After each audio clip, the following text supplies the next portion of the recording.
Hello' আজি আমি আৰম্ভ কৰিব ওলাইছোঁ পাইথাগোৰাছৰ উপপাদ্য। পাইথাগোৰাছৰ উপপাদ্যত সদায় ব্যৱহৃত হয় এটা সমকোণী ত্ৰিভুজ।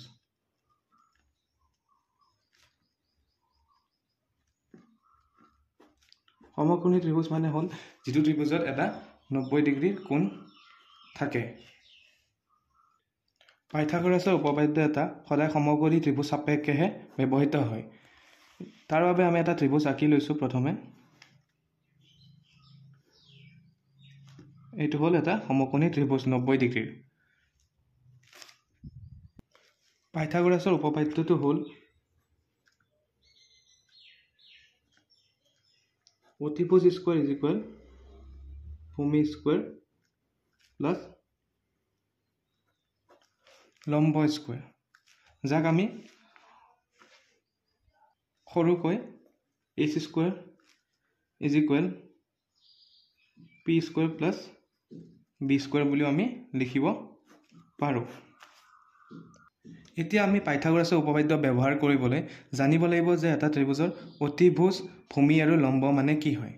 সেইবাবে আমি এই 90 ডিগ্ৰী ত্ৰিভুজত আমি লক্ষ্য কৰিম ইয়াত অতিভুজ কোণটো, ভূমি কোণটো আৰু লম্ব কোণডাল। সদায় 90 ডিগ্ৰী কোণটোৰ এটা সমকোণী ত্ৰিভুজৰ 90 ডিগ্ৰী কোণটোৰ বিপৰীতে থকা বাহুডালক সদায় আমি অতিভুজ বুলি কওঁ, আৰু বাকী দুডাল বাহুৰ যিকোনো এডাল আমি লম্ব আৰু ভূমি বুলি ধৰি লওঁ, বা ইংলিছত আমি হাইপোটেনিয়াছ মানে অতিভুজ h, বেছ মানে ভূমি b আৰু লম্ব মানে পাৰপেণ্ডিকুলাৰ p বুলি ক'ব পাৰোঁ। ইয়াৰ ফলত আমি এটা ত্ৰিভুজৰ অতিভুজ, লম্ব আৰু ভূমি আমি ইয়াৰ পৰা উলিয়াব পাৰোঁ পাইথাগোৰাছৰ উপপাদ্য মতে। এতিয়া পাইথাগোৰাছৰ উপপাদ্যৰ পৰা অতিভুজ স্কোয়াৰহে ইয়াত আমি উলিয়াব পৰা দেখা আছে, কিন্তু আমি ইয়াক অতিভুজ হিচাপে উলিয়াব পাৰোঁ। অতিভুজ যেতিয়া আমি উলিয়াম তাৰ বাবে আমি অতিভুজৰ স্কোয়াৰটো সমান চিহ্নৰ ইফালে নিলে সদায় ৰুট অভাৰ হয়, ৰুট অভাৰ ভূমি স্কোয়াৰ প্লাছ লম্ব স্কোয়াৰ। গতিকে আমি ইয়াক h is equal root over p square plus b square বুলি লিখিব পাৰোঁ। ইয়াৰ পৰা আমি দৰকাৰ পৰিলে ভূমি আৰু লম্ব দুয়োটাকে ওলাব পাৰোঁ। যিহেতু আমাৰ পাইথাগোৰাছৰ উপপাদ্যৰ মতে সূত্ৰটো হ'ল এইটো, অতিভুজ স্কোয়াৰ ইজ ইকুৱেল ভূমি স্কোয়াৰ প্লাছ লম্ব স্কোয়াৰ। ইয়াৰ পৰা আমি যদি আমাক ভূমিৰ প্ৰয়োজন হয়, লম্ব স্কোয়াৰটো আমি সমান চিহ্নৰ ইফালে নিলে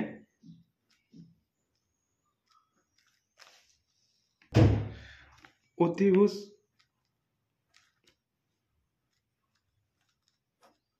স্কোয়াৰ, লম্ব স্কোয়াৰটো সমান চিহ্নৰ ইফালে আহিলে আমি মাইনাছত গুচি যাব, লম্ব স্কোয়াৰ ইকুৱেল ভূমি স্কোয়াৰটো সমান চিহ্নৰ ইফালে লৈ আহিলে আমি ৰুট অভাৰ দিলে আমি ইয়াৰ পৰা ভূমি উলিয়াব পাৰোঁ। লগতে এই সূত্ৰৰ পৰাই আমি যদি লম্ব উলিয়াব যাওঁ তেতিয়াহ'লে অতিভুজ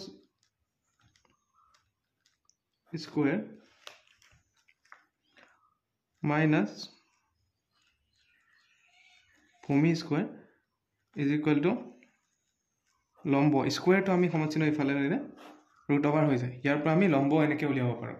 তো পাইথাগোৰাছৰ উপপাদ্যৰ পৰা আমি অতিভুজ, ভূমি অথবা লম্ব আমি এটা ত্ৰিভুজৰ পৰা উলিয়াব পাৰোঁ। অকল এই নিয়মটো আমি 90 ডিগ্ৰী অৰ্থাৎ সমকোণী ত্ৰিভুজৰ ক্ষেত্ৰতে ব্যৱহৃত কৰিব পাৰোঁ। ইয়াকে আমি পাইথাগোৰাছৰ উপপাদ্য বুলি কওঁ।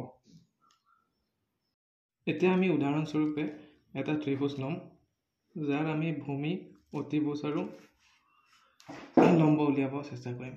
ত্ৰিভুজটোৰ নাম দিছোঁ আমি ABC। ইয়াত 90 ডিগ্ৰী কোণটো হ'ল এংগল B, আৰু ইয়াৰ অতিভুজডাল হ'ব আমাৰ 90 ডিগ্ৰী বিপৰীত বাহু AC। H আমি B ধৰিলোঁ বেছিক, আৰু ABক ধৰিছোঁ আমি P পাৰপেণ্ডিকুলাৰ। এতিয়া আমি ACৰ মান দিছোঁ 10 সেণ্টিমিটাৰ আৰু BCৰ মান দিছোঁ আমি 5 সেণ্টিমিটাৰ। আমি উলিয়াব লাগিব এতিয়া AB, অৰ্থাৎ আমাক দিয়া আছে AC is equal 10 cm BC is equal 5 cm. এটাকে আমি উলিয়াম ইহঁতৰ AB ব্যৱহাৰ কৰিম আমি পাইথাগোৰাছ থিওৰেম। পাইথাগোৰাছৰ মতে H is equal হ'ব আমাৰ হাইপোটেনিয়াছ is equal হ'ব B square plus P square. তো আমাৰ এতিয়া আমাৰ ইয়াত দৰকাৰ আছে আমাৰ P that means AB আৰু P ফৰ্মুলাটো আছিল আমাৰ H square minus P square. ইয়াত H square হ'ল আমাৰ AC হ'ল H আৰু B হ'ল আমাৰ BC. এটাকে আমি কি কৰিম 10 square minus BC square মানে 5 square. এটাকে root over 100 minus 25. এটাকে আমাৰ এনসাৰটো হ'ব ইয়াত root over 75 cm. অন্য এটা ত্ৰিভুজ লম যাৰ নাম আমি আকৌ এবাৰ ABC দিছো। এবাৰ আমাৰ এংগল BA 90 ডিগ্ৰী, কিন্তু আমি ইয়াত P আৰু B ৰ মানহে দিয়া থাকিব। 10 cm হ'ল আমাৰ P ৰ মান আৰু B ৰ মান হ'ব আমাৰ ইয়াত 5 cm. এটাকে আমি এবাৰ হাইপোটেনিয়াছ অতিভুজডাল উলিয়াব লাগিব যাৰ মান আমি নাজানো। এটাকে আমি ইয়াত জানো AB is equal 10 cm and BC is equal 5 cm. আৰু ইয়াত AC is equal what আমি নাজানো। আমি ইয়াত পাইথাগোৰাছৰ উপপাদ্যটো ডাইৰেক্টলি ব্যৱহাৰ কৰিব পাৰিম কাৰণ ইয়াত AC ৰ প্ৰয়োজন। AC হ'ল আমাৰ হাইপোটেনিয়াছ। তো H is equal root over B square plus P square. That means H মানে হ'ল আমাৰ AC, AC আমাৰ B হ'ল ইয়াত আমাৰ BC, BC ৰ মান 5 square plus AB ৰ মান 10 square. গতিকে আমি লিখিব পাৰিম 25 plus 100. এটাকে AC ৰ মান হ'ব root over 125 cm. অতিভুজ ভূমি আৰু লম্ব উলিয়াব পাৰো পাইথাগোৰাছৰ উপপাদ্য ব্যৱহাৰ কৰি, য'ত আমি হাইপোটেনিয়াছ বেছ আৰু পাৰপেণ্ডিকুলাৰ কওঁ। এইখিনি হ'ল আমাৰ পাইথাগোৰাছৰ উপপাদ্য।